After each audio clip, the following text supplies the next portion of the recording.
Bismillahirrahmanirrahim. Kita nak buka buku ni ya.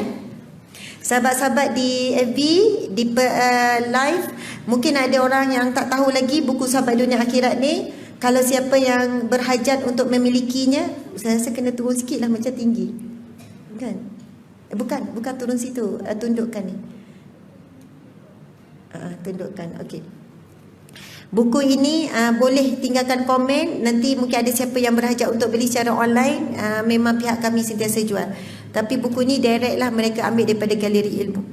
Okey, kita buka pada muka surat pertama. Masya Allah. Muka surat 1, bab yang pertama, iaitu Sahabat Dunia Akhirat.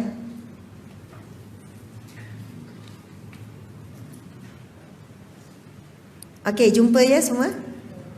Sekarang buku tu dah hak milik tu. Rezeki Allah bagi percuma. Kalau beli RM25. Ya, RM25. Alhamdulillah, subhanallah. Kita nampak macam masjid wilayah, masjid negara, masjid Ibnu Abbas yang bagi. Hakikatnya Allah yang bagi. Hakikatnya Allah yang Razak yang beri melalui perantaraan masjid-masjid tu. Hakikatnya memang Allah dah takdirkan ini rezeki muslimat sekalian. Allahu Akbar. Alhamdulillah. Kalau kita tengok nilai RM25, nilai tu sikit. Saya tahu Hajah mampu beli lebih daripada tu. Tapi bila kita melihat siapa yang memberi, nilai tu jadi besar. Sebab itu sama dengan bab dosa. Walaupun dosa kecil ataupun kita sebut makruh ataupun dosa kecil, jangan mempermudahkannya.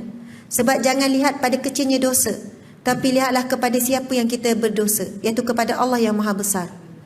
Sama juga kalau kita buat salah kepada manusia, walaupun salah tu kecil, tapi kalau kepada ibu bapa dia jadi besar. Tapi kalau kepada suami jadi besar, kepada anak-anak, kepada diri sendiri, kepada adik-beradik dan sebagainya. Jadi ketika kita menerima sesuatu, walaupun nampak kecil RM25 pada mata kita, tapi bila melihat itu datangnya daripada Allah, dan Allah memberikan kita sebuah buku iaitu terkandung ilmu di dalamnya, maka ia begitu besar. Lebih hebat daripada kita terima emas daripada seorang manusia. Lebih hebat daripada kita menerima kereta contohnya, menerima rumah yang baik contohnya. Subhanallah, Allahu Akbar. Okey, Sahabat Dunia Akhirat. Ini tajuk yang pertama. Sahabat, jika dah ada sahabat dunia akhirat, jangan lepaskan, pegang kuat-kuat. Walau kadang ada terguris hati, jika belum ada, berdoa dan carilah dengan sungguh-sungguh. Baiklah, masa saya tuliskan ini, saya sebenarnya ketika itu ada konflik sikit lah dengan sahabat baik. Saya ada beberapa orang sahabat baik dalam satu grup. Ada 5 orang. Sebenarnya ramai sangat sahabat baik. Masya Allah, ramai sahabat baik. Dan di antara sahabat-sahabat baik itu adalah tingkatan yang baik. Macam itulah kan, yang paling rapat.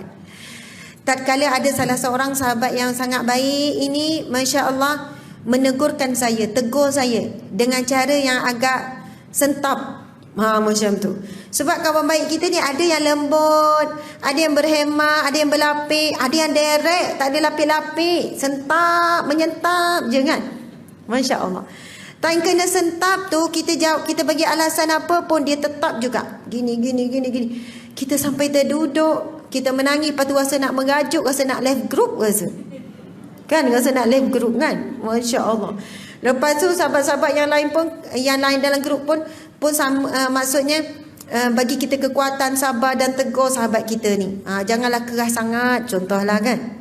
Saya tahu saya banyak buat salah, saya lupa dan sebagainya. Jadi memang itulah, orang berbeza, kita tak boleh semua orang sama dengan kita. Dan itulah cara dia dalam bab menegur kan. Jadi saya kecil hati ni, lama senyap ni, sampailah ada orang lain yang mesej saya kan, kenapa Asma senyap, mengapa tak respon dah gini-gini kan. Adalah yang puja tu kan. Masya Allah. Kemudian ketika itu saya dengar satu ceramah berkenaan dengan sahabat yang baik. Masya Allah.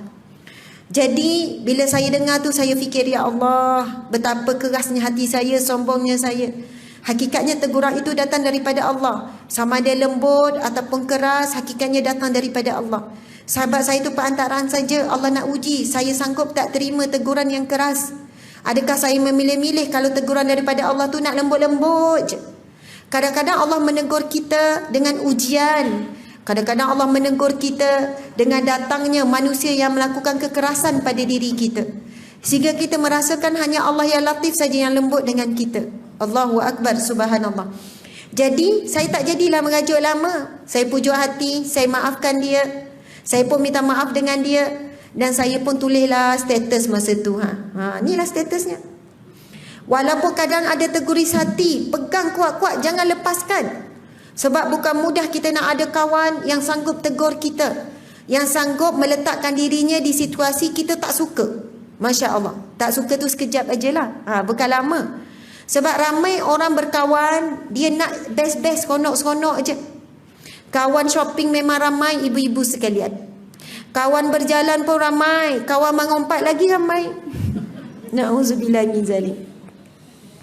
Kawan makan-makan pun ramai, seronok pergi makan, tak ada kecil hati. Jom pergi makan, mana? Kedai Arab. Kedai Arab apa yang glamour kat sini kan? Jom pergi makan, sejam perjalanan pun orang kata sini best. Bang nak pergi ya outing dengan BFF. Suami pun bagi, biarlah. Kata bagi tak bagi sama, nak pergi juga, nak pergi. Kan? Kalau suami tak berani cakap tak. Kan? Subhanallah. Masya Allah, memang happy. Tetapi nak jumpa kawan yang tegur akhlak kita, yang nak ingatkan kita tentang ibadah kita, yang nak tanya kita, hari ni dah selawat belum? Istighfar berapa kali? Asma, saya nak tanya awak. Masya Allah. Kawan-kawan yang nak ingatkan kita tentang akhirat, kawan-kawan yang nak tegur penyakit hati kita. Subhanallah, Allahu Akbar. Bukan mudah nak jumpa kawan macam ni. Memang akan mengguris hati kita. Sebab hati kita ni penuh dengan hawa nafsu. Yang sukakan pujian, sukakan penghargaan. Suka benda-benda yang macam tu. Tak suka ditegur, dikeji, dihina dan sebagainya. Masya Allah. Okey, mari kita perhatikan daripada Abu Hurairah radhiyallahu anhu bahawa Rasulullah sallallahu alaihi wasallam bersabda, "Al-mar'u 'ala dini khalilih, falyanzur ahadukum man yukhalil." Yang bermaksud, seseorang itu mengikut agama iaitu cara hidup sahabatnya.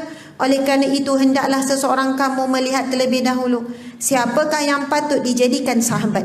Riwayat Abu Daud, Tirmizi dan Baihaqi. Muslimat sekalian, Nabi sebut dalam hadisnya, dalam bab sahabat perlu cari, perlu pilih. Nabi pesan sesungguhnya seseorang itu akan mengikut cara. Oleh kerana itu, hendaklah kamu melihat terlebih dahulu siapakah yang dijadikan, patut jadikan sahabat. Maksud sahabat ialah orang yang akrab, paling rapat dengan kita. Kita boleh berkawan dengan semua orang. Bahkan kita boleh berkawan dengan orang non-Muslim, orang musyrik. Dia syirikkan Allah, dia sembah selain daripada Allah, tapi kita kawan. Bahkan dengan orang munafik sekalipun kita kawan. Kita berkawan dengan semua orang ahli maksiat, orang fasik. Ini ahli maksiat. Orang yang dedah aurat di kalangan fasik. Na'udzubillah, kita doakan jangan mereka meninggal dalam keadaan melakukan kefasikan. Orang fasik, siapakah orang yang fasik? Orang yang berkekalan dalam melakukan maksiat. Maksudnya dia masih berterusan melakukan maksiat. Kalaulah dia dedah aurat, 8 jam dia keluar rumah, dia dalam keadaan melakukan, berpanjangan melakukan maksiat. Siapa lagi orang fasik? Contohnya orang yang tidak tunaikan solat. Zuhur tak solat, asar tak solat, maghrib tak solat.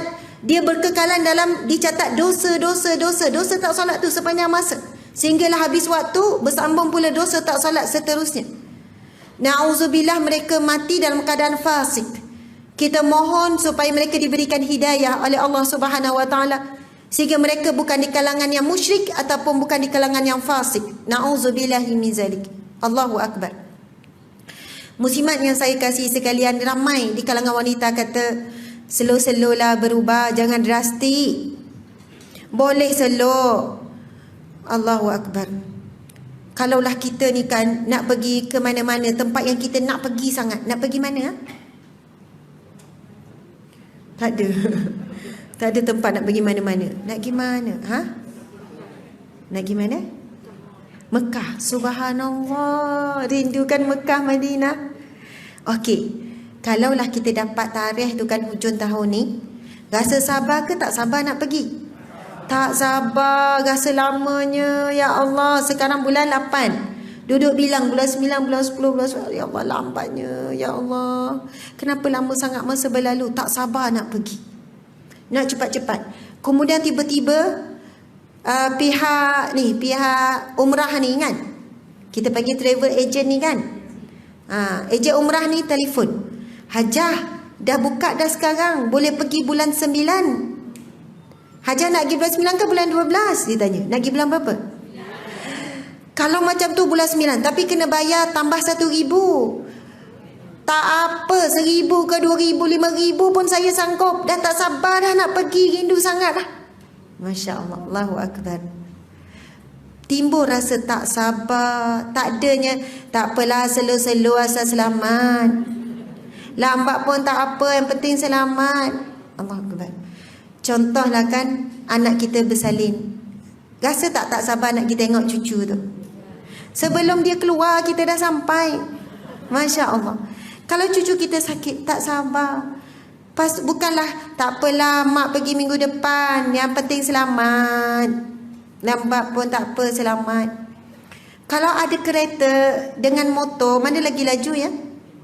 Kereta. Ni bukan motor laju ni, motor yang second hand ni. Okey.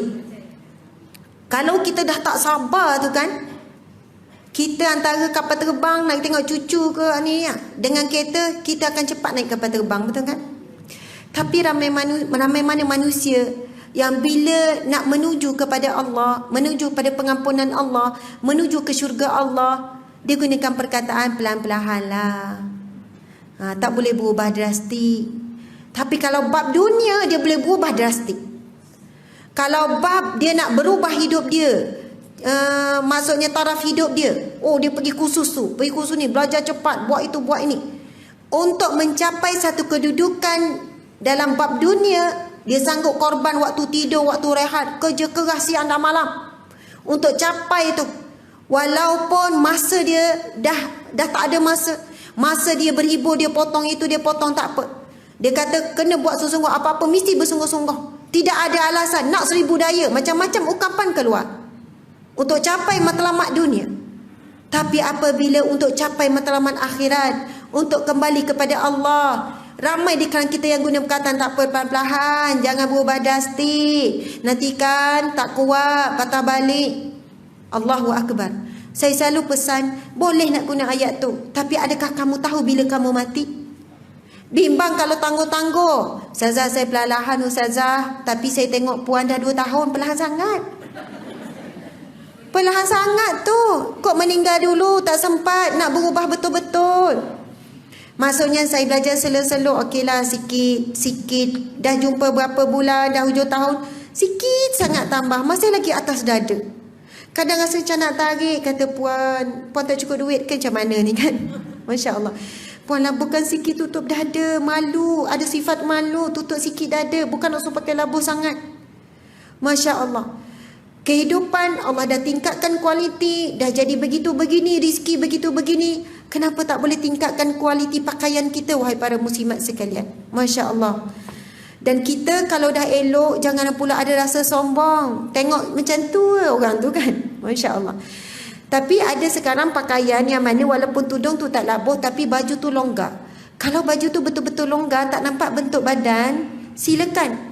Pakailah macam mana cara, yang penting jangan nampakkan lekuk-lekuk badan kita.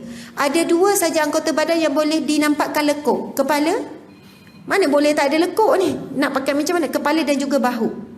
Maksudnya 2 ini dimaafkan, maksudnya tak apa.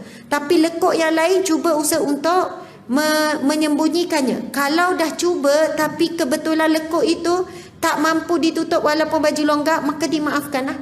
Masya Allah.